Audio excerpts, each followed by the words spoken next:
I quote the proof, add it up, let it show the truth. I was handpicked back when I thought I was slick, setting up licks for bricks, trying to ball for the chicks. Kept fresh kicks and fits to match with the whip, extra clips with the Mac for who blabbing they lips. Then I blacked out like my life had an eclipse. I saw a vision of my whole system having a glitch. I felt the Lord getting at me. He showed me that I really wasn't happy. It showed me how the devil tried to trap me. I stepped outside of the box. It was there when I saw my death clear. I decided to stop. So give ear to a changed man. I'm still gangster, but make moves through God's chain of command. I'm with the fourth generation going back to the sand. Get with the plan. I pray the Lord give you his hand. Amen.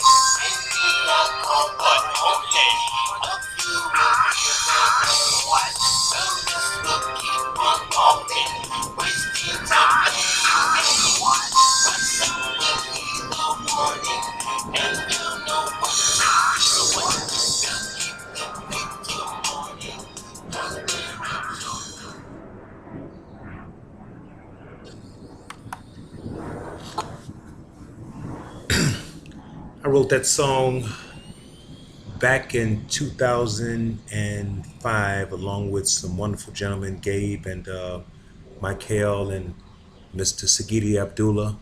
The name of that song was called A Chosen Few. And what it meant was a few would hear a word or a message and they would understand and they would gravitate to it and they would come together and make a thing happen. Some people asked me recently, they said, Ramondo, they said, what religion do you subscribe to? And my answer, of course, is none, or better yet, all. Meaning that I don't have one that I subscribe to. I think religion means belief in a faith or a system of a supreme being, and I'm with that. I believe that there is a supreme being, whether human or I don't know how to, put it in this right form, but I believe that's what it is. But by the same token, I know that there's no reason to sit here and try to have the conversation about breaking down God. We need to break down us. We're the problem. God's got his thing together. It's us who are out of line and out of whack, out of order. Black America. Living in the abyss of poverty and crime in America for the past 450 years, and most recently for the last at least 100 years of complete nonsense, doing absolutely nothing to move our agenda further except for hollering and screaming and marching. And I mean, that was the best we could do at the time. I guess that's all we could think of. So I'm not knocking it, but by the same token, I think it's time to make a difference. I think it's time to change our mode of operation and get into a more of a definitive, purposeful agenda. And that agenda being, like I said, somebody asked, they said, so what religion do you ascribe to? If there was a religion, I'd call it truth, justice, and unity. Meaning that right now we'll sit here and we'll have a conversation and tell the truth so that we can get some justice by way of our unity. Now, I was looking at a website or web page yesterday, and I saw a lot of things that black people were saying about the same things that I'm talking about here. So this is not a foreign conversation. We all know about this situation, and we know everything that I heard was exactly the same. Economic, social differences, division of churches. Everything was about division. And everybody was screaming the same thing, that we need to come together and do something for our race before it's too late. And they made comparisons of other races, and we all saw it the same way. All of us on the same page. We just won't get on the same page. We see the same problems. We know that the problem is poverty, crime, racism, white supremacy, black inferiority, no jobs, no enthusiasm to do nothing, no faith that you are special, that you have the ability to do whatever you want, and then no backup. Nobody there to have your back, nobody to help you make these things happen when you have these wonderful ideas. We've got ideas that we could never put to use because we don't have the backup. We don't have the resources to make it happen, and nobody will come in and help. And that's our biggest dilemma. We won't support each other. We'll support everybody else. Cinco de Mayo, we don't even have a holiday of our own that we can support. Everybody got a holiday that they support, and we support everybody's holiday, but we don't even have one. You know, Martin Luther King, that's a holiday that we don't support. I mean, we don't go and do nothing. On Martin Luther King Day, if we supported that, I mean, we might go out and do what? I don't know. But let's say that we did support Martin Luther King Day. Then that should be a day of, just based on what he was trying to do, bring us together. That should be a day of unity, love, and economic building. The economic build-up. This is what, ever since King died, I mean, what did he die for? Nothing. Because we're not doing nothing. What did Malcolm die for? Nothing. We're not doing nothing. What did Elijah come and preach for? Nothing. We're not doing nothing. What is Farrakhan having these conversations with us about? Nothing. Because we're not doing nothing. Every now and then we might get together and go and do a little rally, a little march, might go and do the Million Man March, which we did. It was a wonderful, absolutely wonderful thing. But then, like I said, when it's over, we're back at the crib doing the same old thing. And in this case, now we're doing worse. We were supposed to do better after the Million Man March. We're doing worse. We just will not come together and help each other. And that is probably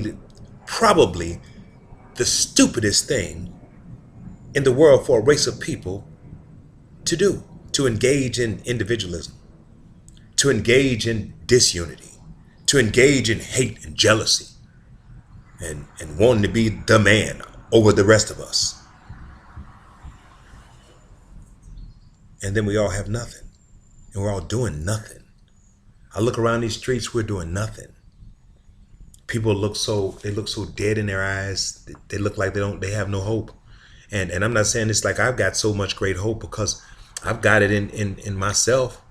But when I look at us collectively, it just fades away, because I can't see. If I had a zillion wonderful ideas, what could I do? I can't come to my people and say, help me make this happen for us. We're not going to do it because we don't want to see me make it. I mean, right now, I'm 60 years old. Yes, I would love to have millions of dollars. But whether I have them or not, if I just have a nice, happy life with my family, that's good enough for me. But if I had millions, what would I do with it? Would I go and run around and just go and make it rain? No. No, I would do something to create jobs for black people. I would do something to create opportunity for black people and others, but mostly black people. I would take that money and those opportunities to do something to collectively build X amount of people and spread that thing out. Because regardless what you all do, regardless what you say, regardless what you think, you can give up on yourself.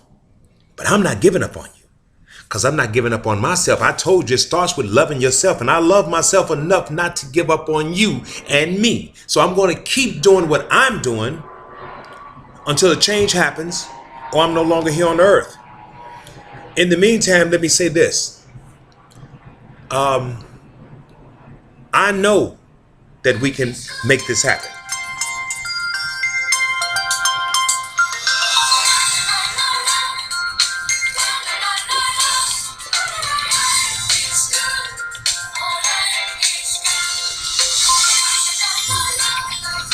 You hear that? Life is good. And it's going to be better when we come together in unity.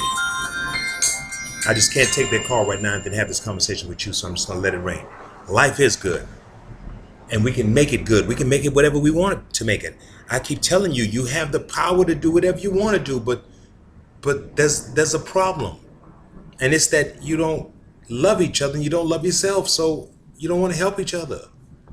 You like seeing each other down. You like putting each other down.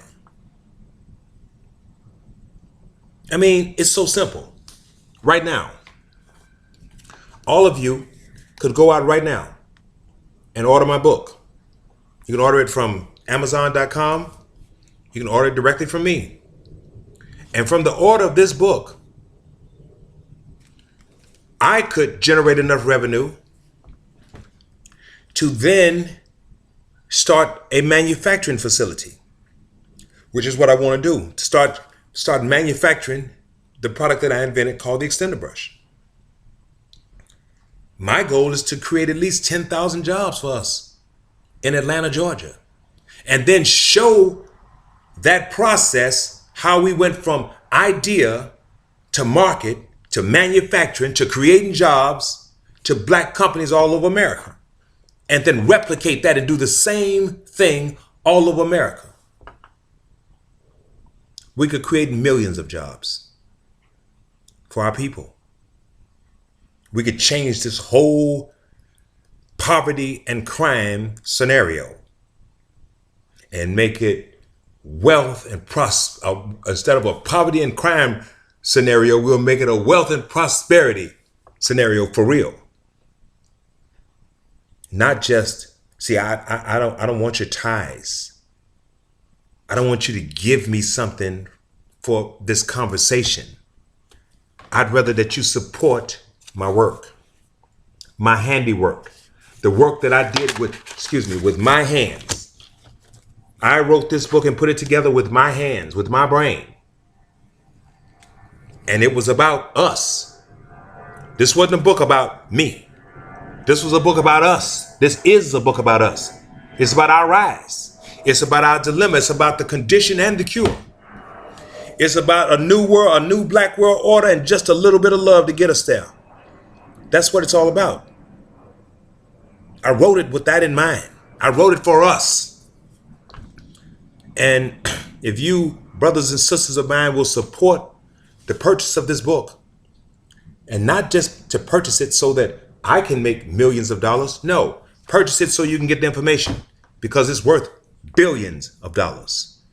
It's worth a national unity.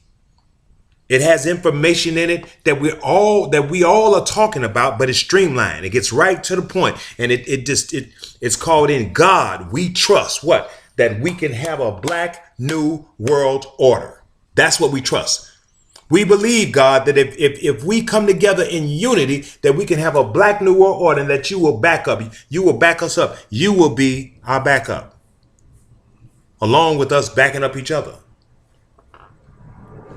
That's what this is all about. That's what this conversation that I'm having with you, Black America, is all about.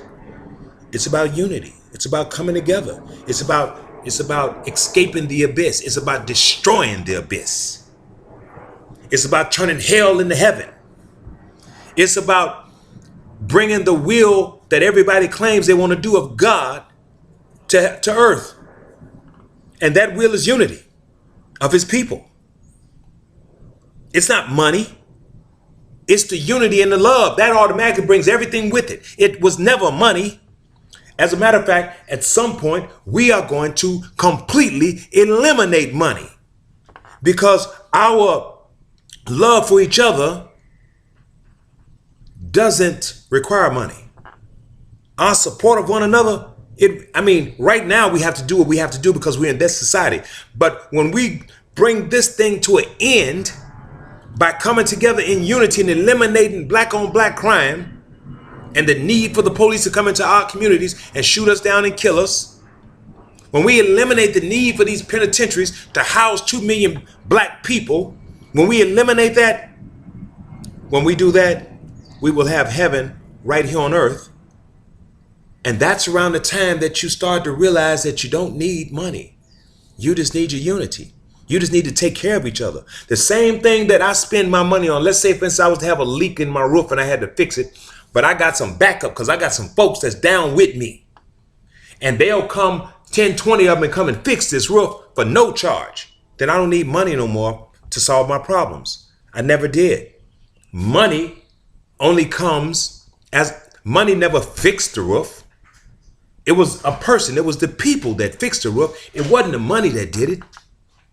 It was the actual people. Money was what they were paid after the work was done. There was never a need for money. There was always a need for love and unity. Money is how we stay divided. Money is what is used to keep us divided. Money is what puts us on different levels. Some poor, some doing all right, some doing really good. And then the ones that's doing really good, look at the ones that's doing all right and say, you're not doing good enough. And the ones that's doing horrible, everybody's looking down at them and saying, and you're pitiful. So immediately we have levels and divisions of economics. You know, you don't want to hang around with nobody that don't have no money. If they don't have no money, they're not worth hanging with you. Money determines the value of people, not the people themselves, not their truthfulness, not the justice, not the goodness of them, but money. If they don't have no money, they ain't worth nothing. Isn't that right, America? Black America? Don't we judge everything by how much money you got? What kind of car you got? What kind of crib you got? How you dress? What kind of jewelry you got? Doesn't that determine how we feel about people? You don't have nothing, you ain't nothing. Nothing from nothing, leave nothing, right? Survival of the fittest, right? In the United States. That's what it's all about. That's where the hate and the jealousy and the envy comes in. Because when those that do have, they brag and flaunt it to the ones that don't have, the have and the have-nots, then the have-nots look at the haves and become jealous and envious.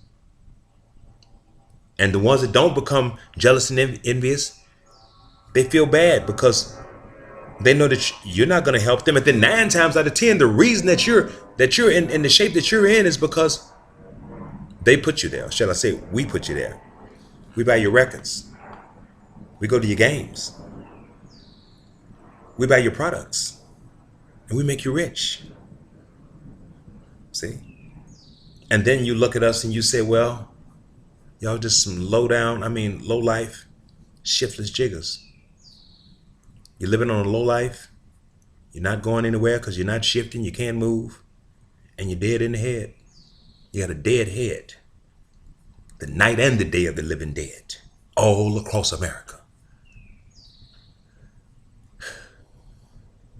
How do we fix this? I mean, we know the answer. But how do we get ourselves together to do it? The answer is unity.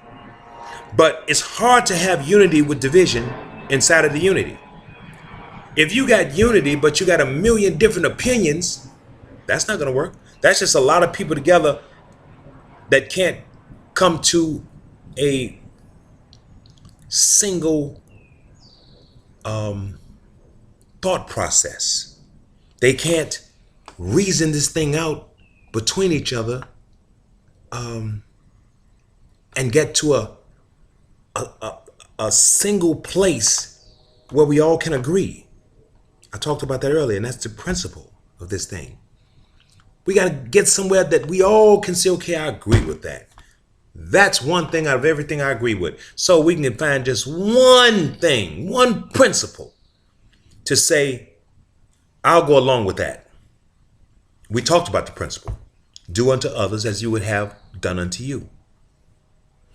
Become your brother's keeper and your sisters. All of us. That is the principle. If we all could agree on that principle, and maybe not all of us, but all of us that agree on the principle, if we could just agree on one principle, then go from there. We can just branch off from there. Because we'll start like this. We start with, I got you. I got your back. All of us got each other. It's 1 million of us and we got each other. It's 100,000 of us and we got each other. We with each other. That is, that's the power. That's the glory. That's what will make God happy to see. That's what he keeps asking for. If you think I'm playing, read your Bible. Zephaniah 2. Gather together. Yeah, gather together, O nation not desired, before the decree fall upon you. Come together. That's number one. Find a single principle and a purpose. That's number one and number one. And then make a move in solidarity. No nation, no group of people have ever been able to succeed without being united, without being in solidarity. You can't, your demands are not heard. One person go out and screaming, I want reparations. You'll get nothing. You might get shot. But if 10 million of us get out there and say that, some people are going to pay attention. And if they don't pay attention, then we can make them pay attention because we can stop spending our money. Because trust me, that's the key to it. It's withholding the funds until you get what you deserve, especially when you know you deserve it. You didn't get reparations for 450 years of slavery. Everybody else got it, but you didn't get it. And you never even tried to fight for it. So, and just think about that. You never got nothing. You didn't get no 40 acres and no mule. You ain't getting nothing. You can't get nothing now.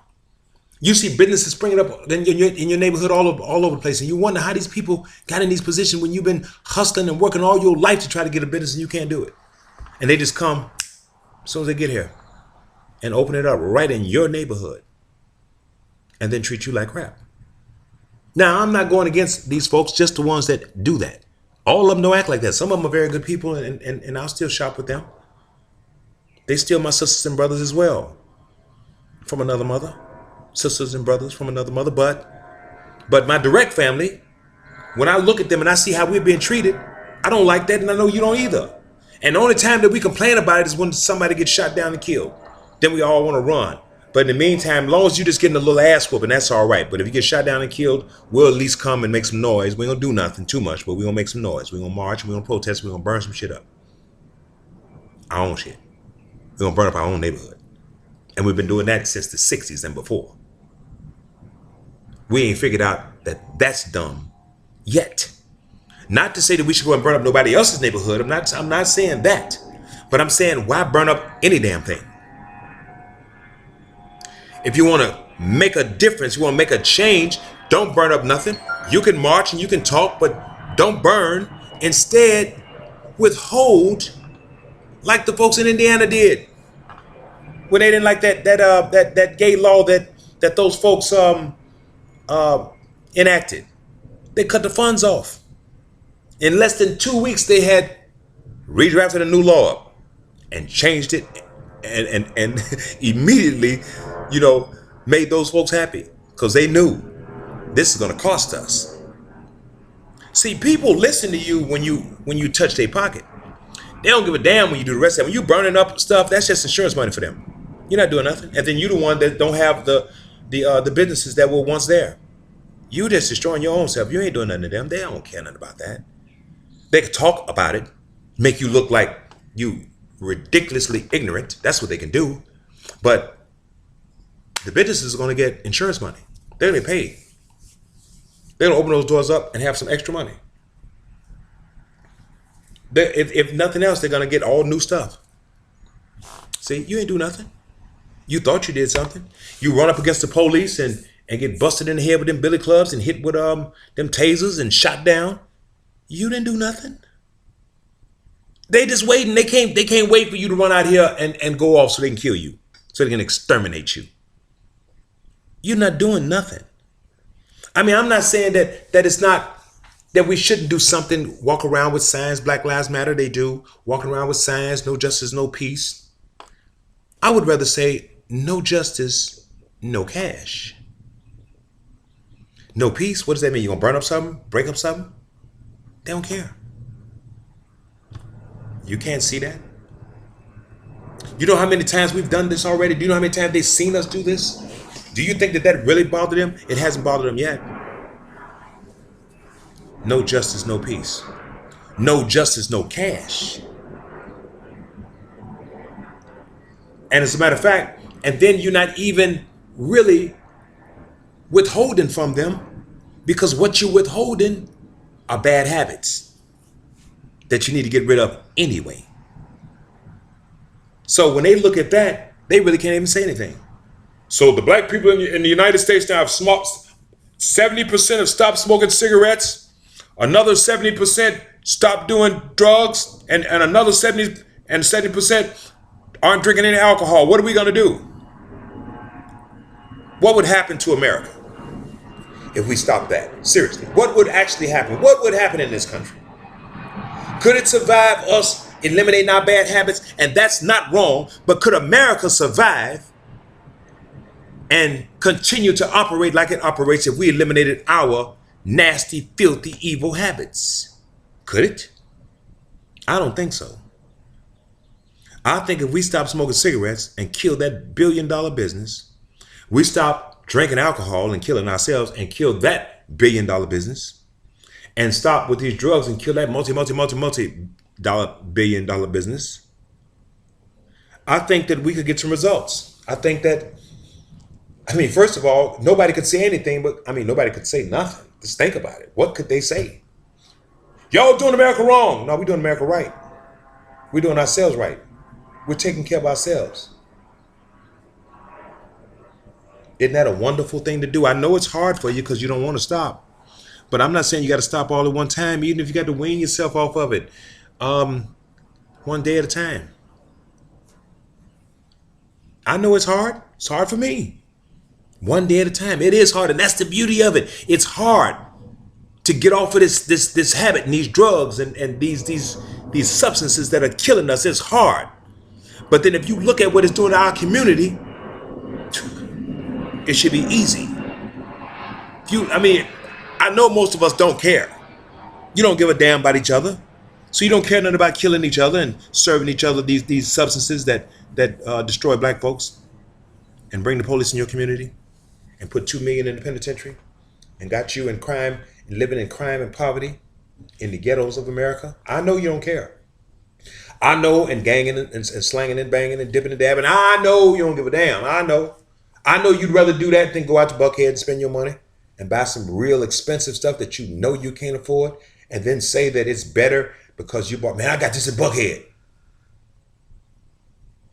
I wouldn't dare spend my money in Bankhead, where them niggas at. Right. Then you complain about poverty and crime. You complain about the police shooting us, killing us. Does that make sense? Do you think that that's a reasonable argument for real? You think you could, listen, you could have that argument with me all day long. Because I ain't nobody. I'm just like you. Black in America. In the same condition. But could you have that conversation with God? Could you say, well, God, they were wrong for shooting us and we were just shooting each other, man, just because we ain't had nothing else to do and we were so depressed and we hate each other so bad, but they ain't had no business coming there shooting us. How would God look at you? What kind of fool would you think he thinks that you are? What kind of fool are you? See, and the reason I know that this is silly and ignorant is because you're having these conversations as if you're right. And like I said, you are right in regard to they shouldn't be doing it, but they are. Because you're attracting it to yourself. To your neighborhoods, to your communities. You're attracting this violence by demonstrating violence.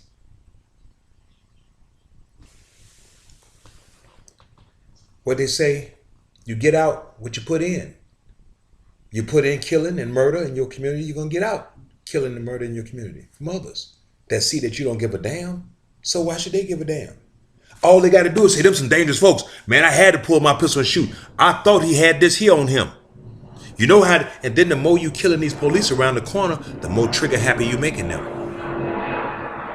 You're not going to be able to blow your nose in a minute without getting killed in America. You're not going to be able to do nothing in a minute. You're going to get killed just for being black. And you're getting that now. But it's going to be simple as that. In a minute, they're going to say, Why you kill him? Because he black. And I know what that means. That means he's a criminal. That means he slang and bang or dip and dab. He's a drug dealer. He probably carried a weapon. I had to shoot him. Do you remember what Darren Wilson said about Michael Brown? He said, when I looked at him, I was terrified. He said he looked like he was huge. He looked like he was just going to kill me. His look. He looked like a monster to him, like a gorilla, like a barilla, like he was just going to crush him. And he blew him away for that. He had no weapon.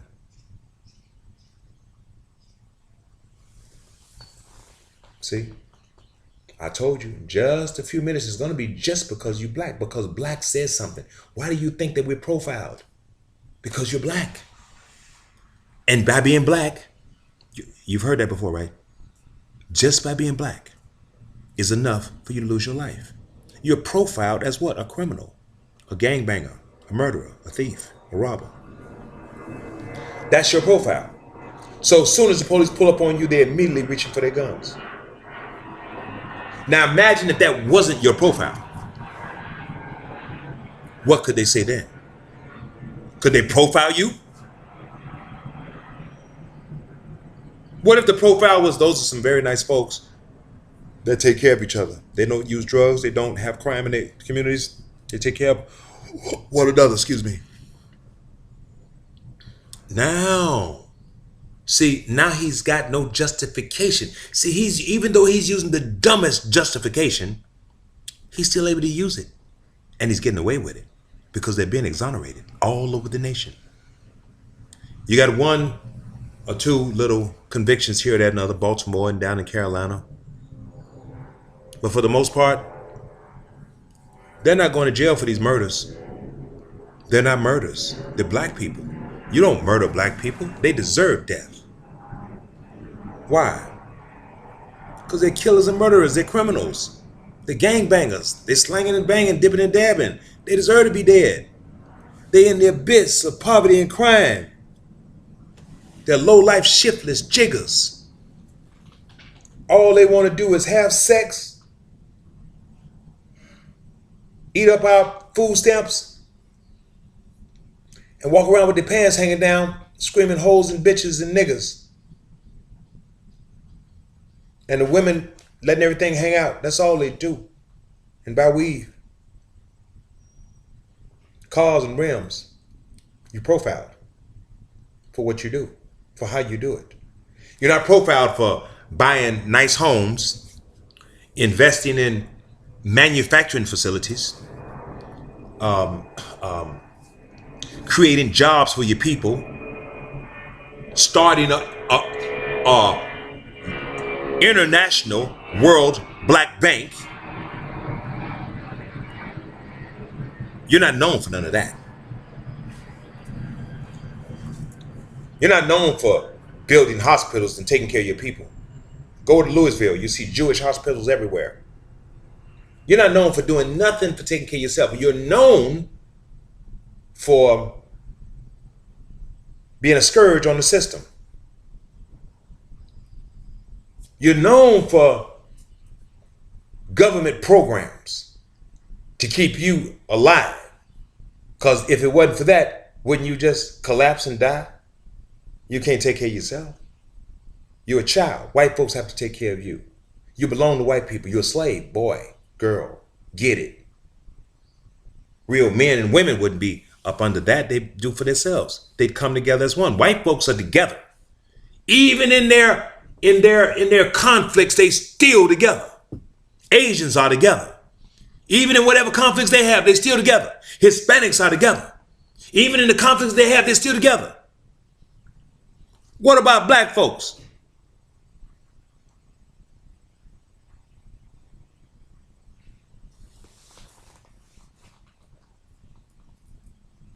It's pitiful and sickening.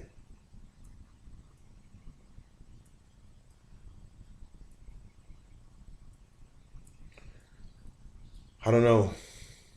It's depressing because it's so easy for a million black people right now to go to my website and say, you know, I'm going to purchase that book from Mr. Thomas. I like what he's talking about and how he's a member of the Black Society and he wants to see us come up and do better. He'd like to see Black America rise. I want to support that because he'll create jobs for us. He's one that'll do that. And there are many. I'm just one. There are many of us that want to create jobs and opportunities for us and by us. Are you hearing what I'm saying? I'm seriously, I don't want to get emotional because I can get very angry because I'm tired of us. And I want to say something else too. For you black men out there, young black men that don't have a father and didn't have a father in your life, I'm your father. I'm your daddy now. I'll be your daddy. Okay, I will be, and I have the experience. I have the information. I can talk to you. Any of you all can email me, talk to me. I will give you the best information that I can because I love you. I'm 60, and if you're 20, 30, you could be my children. If you don't already have a father, you got one now.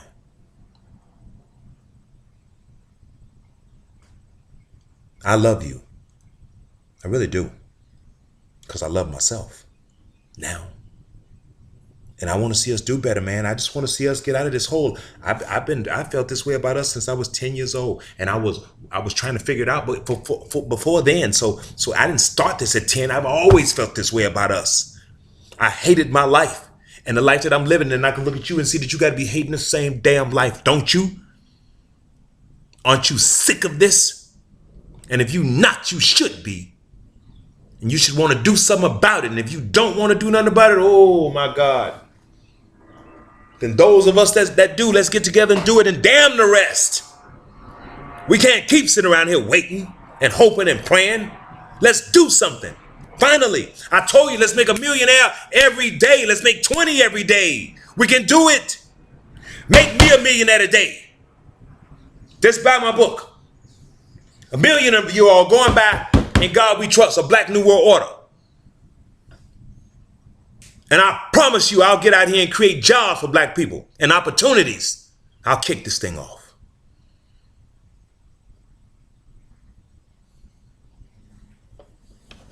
All over this nation, starting in Atlanta. We'll go and pick up the homeless. We'll do like the movie said. We'll go and get us a bus, and we'll go several buses, and we'll go into the homeless areas, and we'll go and pick them up. Listen to me closely.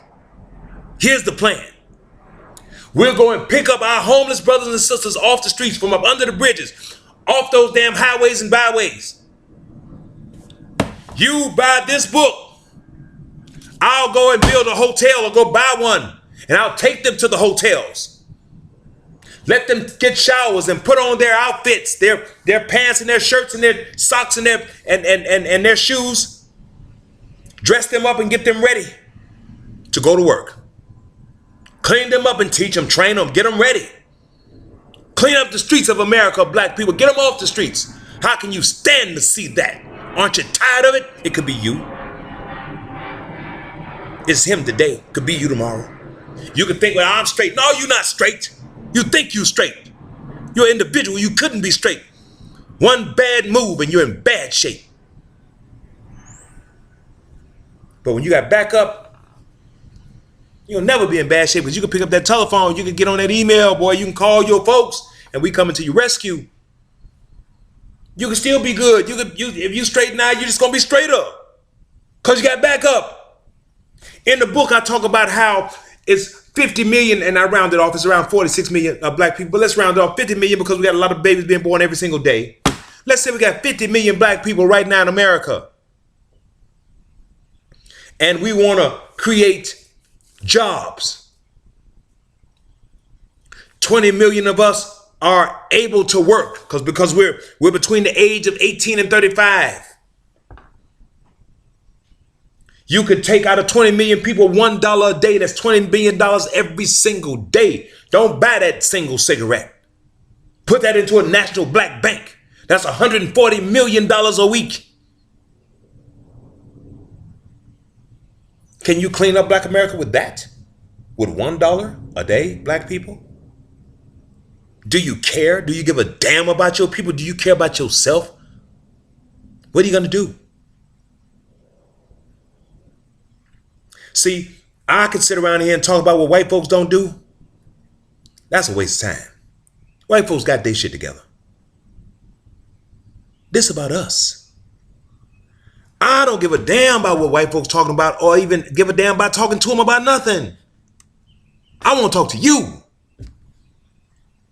We the problem. We our problem, not them. They used to be and they still can be. But right now they just let us go on our own because we already self-destructive. They don't need to do anything. They don't need to do nothing else. It's already been done. And we're not doing anything about it to fix it. All we're doing is trying to be better than the next black person. So we can say, I'm doing all right and you're doing bad. And that makes you feel good. The fact that another black person is doing bad, another African-American, colored person, Negro, whatever the hell you want to call us, is doing bad. That makes you feel good. That should make you feel horrible.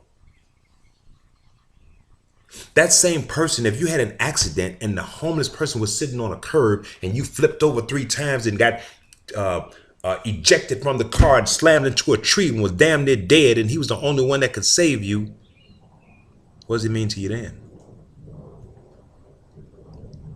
If he was the one that can come over there and pick up your phone and call 911 to save your life, you'll love him then. As long as it's about you. Black folks, you got to come together. You got to care about each other.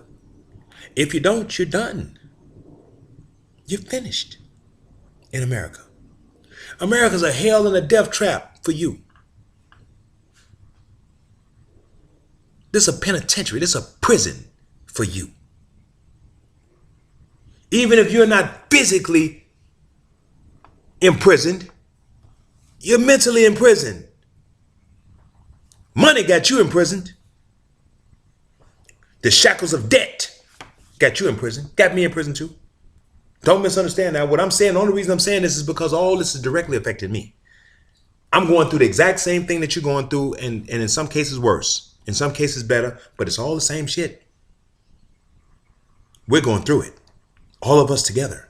We're in this conspiracy, in this dilemma. We're in this hell together. We're in this pit. We're in the abyss, the bottom of it, together.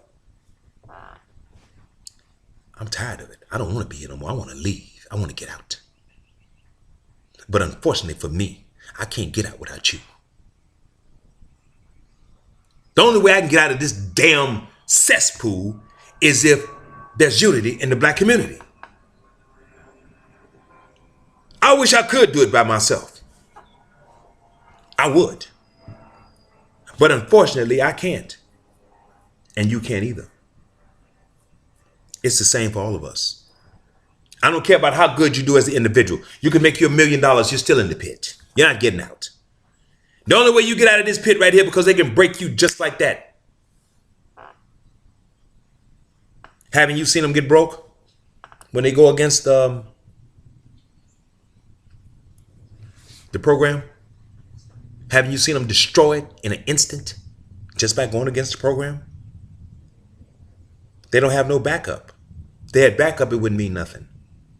You could not destroy them. You got 50 million black people behind you. But see, as long as you people are divided, we people are divided. I say you people because I ain't with this. When I say you, it's not because I don't think I'm one of you. I am, but I'm not with the program anymore. I'm not with this divisive program. I'm with the unity program. So I'm going to start to say you because I'm not in that boat. Even though the boat that I'm in and ain't but 2 or 3 people in there, I'd rather be in that one than this. I'd rather be in the boat with these 3 people that are on the same page than the rest of you 50 million that's scattered all over the place that don't give a damn about each other. And when I say that, I don't really mean that because it's many more than 3, but I'm talking about the 3 around me. I was reading those responses to reparations in America from black people, and there's a lot of black people that feel the same way that I do, and I'm glad to know that. I'm glad to see that. Now, if we can just get just a few of us to come together, just the ones of us that's talking about it. Everybody ain't got to come. I wish that you would, but you don't have to. And I promise you that if enough of us, when enough of us come together, we're going to leave you behind. We're going to build this thing around us that come together. We're going to have a day and a time that we're going to cut it off. I'm not going to just keep sitting here waiting on you to make your mind up in the valid decisions. Dry bones, shaking and rattling, won't get up, don't want to come together. Leg bone won't get connected to the ankle bone won't get connected to the knee bone, won't no bone get connected to no bone. Just dry, dead ass bones. What do you call them? Bones, thugs, not in harmony. Completely out of sync with one another. Bones and thugs, not in harmony. Black folks, y'all something else. You got a last chance. Farrakhan called it a final call. And you all keep hearing me mention Farrakhan. Let me tell you something. I love that brother because he's about black people in America. I don't give a damn about the rhetoric that they talk. I am not directly in the Nation of Islam, but the Nation of Islam does speak about the main thing. Remember I told you, we can just find one thing, one principle to grab a hold to, and that's unity. They do have a unity. They have a strong unity. I like that. I like unity with black people. So I can see that's why I bring him up from time to time, because he talks unity. He talks the elimination of drugs and crime so that we can come out of poverty. And that's exactly what we need to be talked about. That's exactly what needs to be talked about, rather. That's precisely what we should be talking about. Unity to eliminate poverty, crime, drugs, lying, stealing, killing. So for that, I admire him and I love him for that. And any other black person that talks like that, not just him, all of them. And any white people that talk like that about us. And any Hispanics. And any Chinese and Asians that talk about that when it comes to us. I love anybody that talk like that. So am I a Christian? No. Am I a Muslim? No. Baptist? No. Catholic? No. None of that. I don't want to ascribe to no religion. I want to ascribe to a principle that is the principle of all religions. Do unto others as you would have done unto you. Be your brothers and your sisters' keeper. What religion doesn't have that principle, or even if it really doesn't have, they all state that they do. See, if we can just get on the principle, we can get rid of the division in religion and get to the unity in the community. Black people, people of color, white people, the whole damn world that's destroying itself because of hate and jealousy and envy and stupidity and acting like children in a grown man and grown woman's world. Us that supposedly are responsible for the world, we act like little dumbass, ignorant ass children that don't care. And that is so ignorant. So it's just so stupid. I mean, I'm finally glad that I got the opportunity to say what I got to say about this world and about America and about white folks and about other folks and about black folks, especially black folks, because I'm one of the black folks in these United States of America. And I would like to see us come out of this abyss of poverty and shame and degradation and all this pitiful ass shit that we do. I am so sick of us with this. Though I love us, I just want to see us do better. And is that something wrong with that? What do you want me to say? What do you want me to say in this conversation? Oh, we're great people. No, we're not shit. We're pitiful to each other. We might have great personalities and great qualities and talents and stuff in different areas, but for the most part, when it comes down to the unity of us, of each other, we're not shit. We're pitiful. We don't give a damn about each other. We look at each other with these hard ass looks. You can't even look at a black person to say, what's wrong with you? What you looking at? You don't know what I'm looking at. I could be looking at you saying, damn, she's not doing too good. I want to help her. I could be looking at you thinking anything. It doesn't have to be what you're thinking. I could just be looking in your direction and not even looking at you. And you still got an attitude. You mad at me because I looked at you. What kind of shit is that? Tell me if that's not stupid and ignorant. What the hell is? What's wrong with black folks? Road rage, walking rage, rage, just rage. Just can't stand each other from a look. And don't dare say nothing. Oh my God. Black folks. Y'all can get mad at me if you like. I don't care.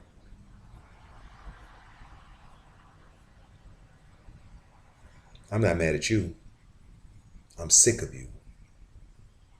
Only because I want to see you do better. And if you get mad at me for that, so be it. No problem. You should love me because I love you.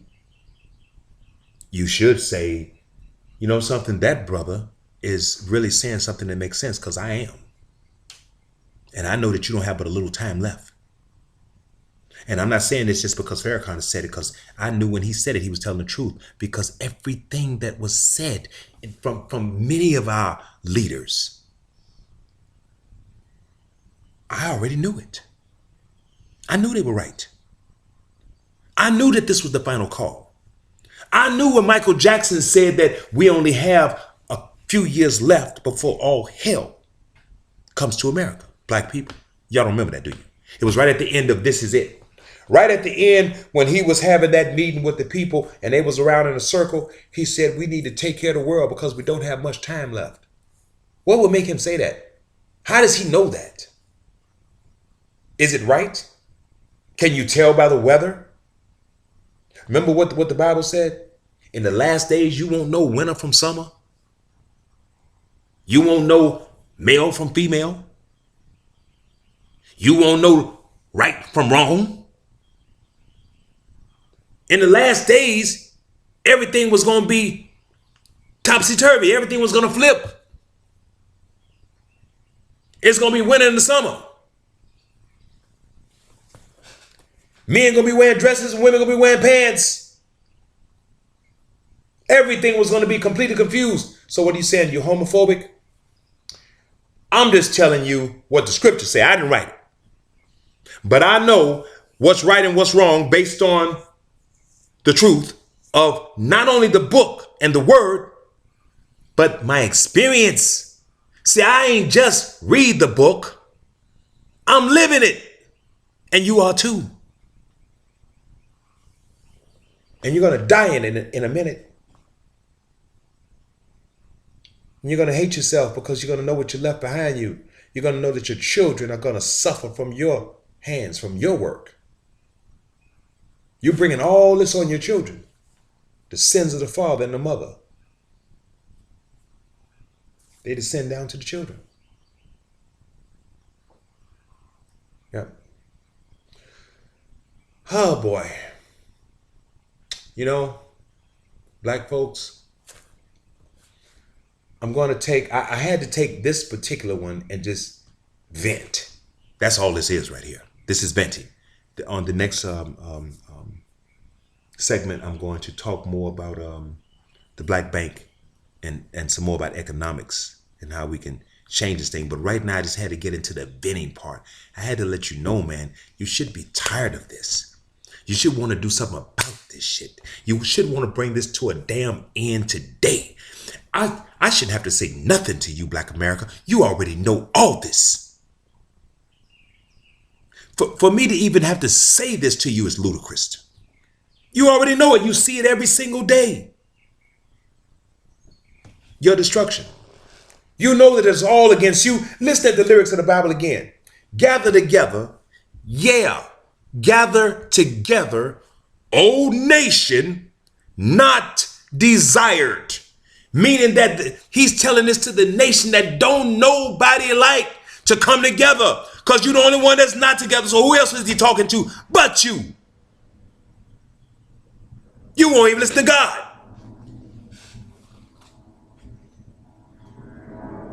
Maybe you didn't read it. Maybe you don't know.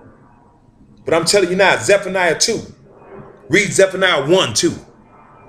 I mean 1 as well. because it's going to talk about the trade towers. It's going to talk about 9/11 in the Bible. Read Daniel. It's going to talk about the war in Iraq today. It's going to talk about the presidency of the United States and the people of this nation. It's going to mention certain individuals. See, I know that the book is a book of prophecy. What is prophecy? It's the truth of what's coming.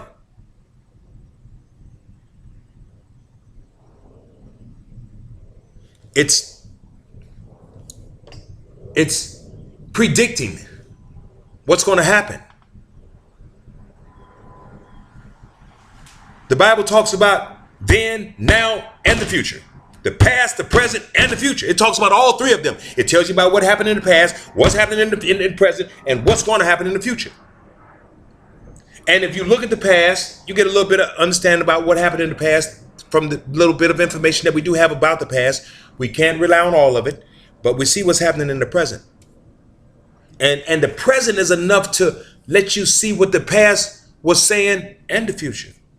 You can see what happened in the past by the present. You know that these folks didn't like you by the present. So you know how they had to feel about you in the past. And you can see what's going to happen to you in the future if you don't do something about it quick. That's what the Bible's telling you. That's what the Quran's telling you. That's what all these spiritual books are telling you about your future and your past and your present. It's letting you know that you don't have but a little time left, that when you see certain things happen, you're at a certain point in that time. So what time is it? It's the time of the end. And people have always said it, for years and years and years. It's the end, it's the end, it's the end. I think that we're at a time that you can see that this probably more than anything else is about the closest to the end as we've ever seen.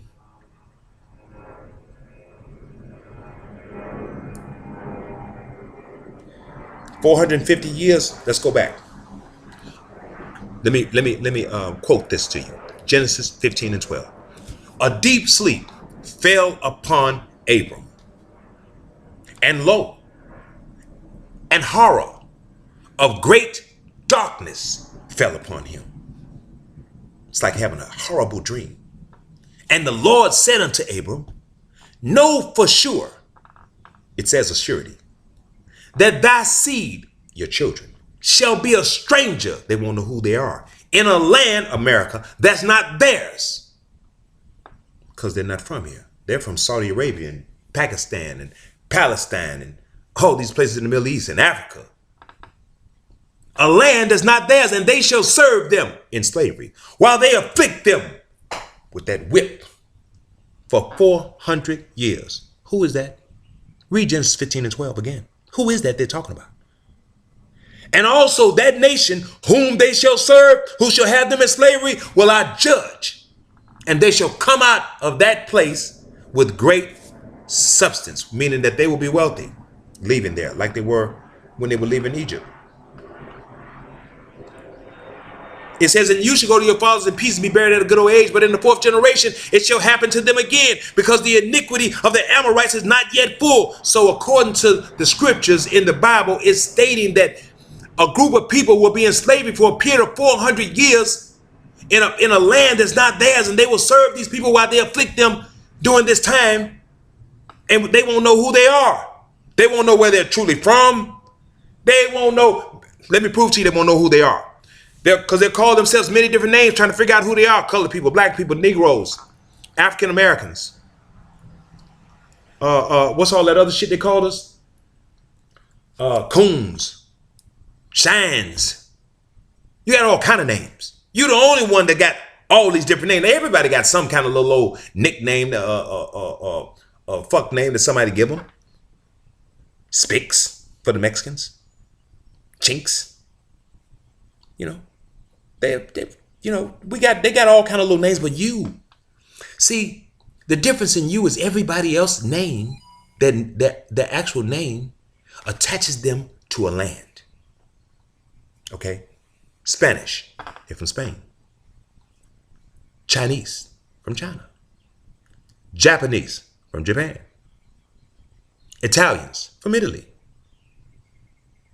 Hungarians, from Hungary, Russians from Russia, Africans from Africa.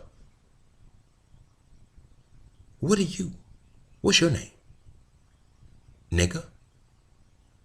Negroes, colored people, coons, shines, black people, African Americans. Now that is really something. African American, what the hell is that? Between African Americans and Atlantic Ocean, that's where we died. Hundreds of millions of people died in that transatlantic slave trade. African Americans. If you're an African American, you're dead, which is the same description of the word nigger. That means one who is dead in his head. He doesn't know anything. He's asleep. He's walking around in a trance with his pants hanging down in a trap. Trapped in the trap, in the abyss of poverty and crime, doing black on black crime. That's who you are. That's who the scripture's talking about. You. Didn't nobody have to tell me that. I found this out on my own.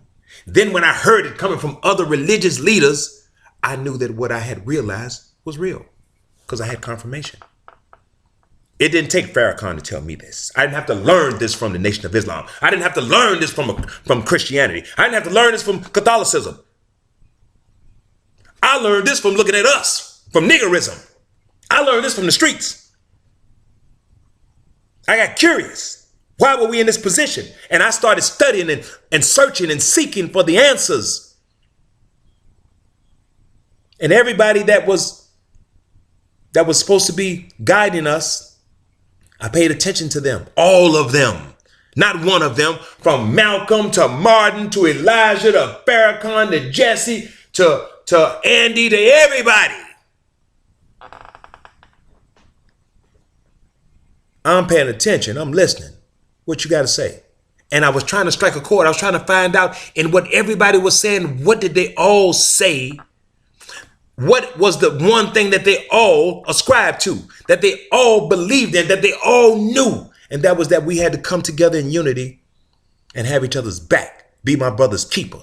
Be my sister's keeper. All of them had that in common. And they were all from different religions, different backgrounds, but they all had that one thing in common. So we got to get away from all these different religions, all these different titles, and get to that one thing in common, and then grab a hold to that, latch on to that.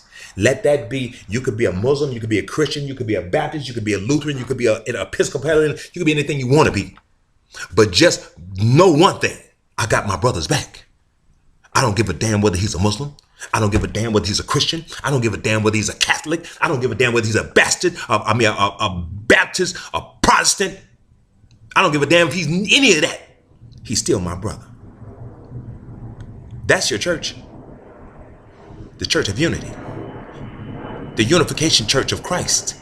Black people coming together all as one. The body of Christ united. That's your church. That's your religion.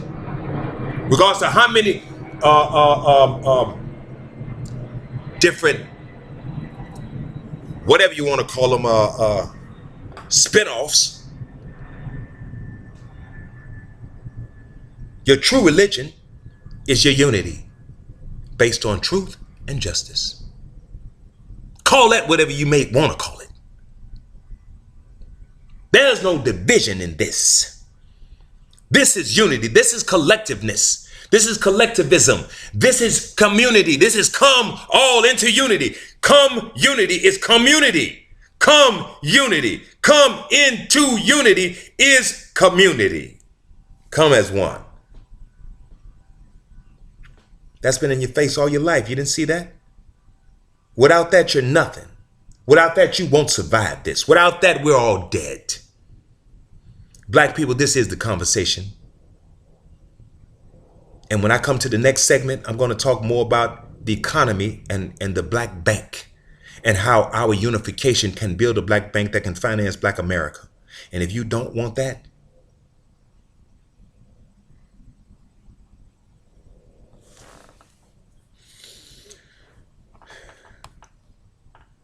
I'm signing off. I love you all. Let's come up out of the abyss of crime and poverty and become one nation under God, indivisible, with liberty and justice crawl. Until the next time, Black America, this is The Conversation. Y'all take care.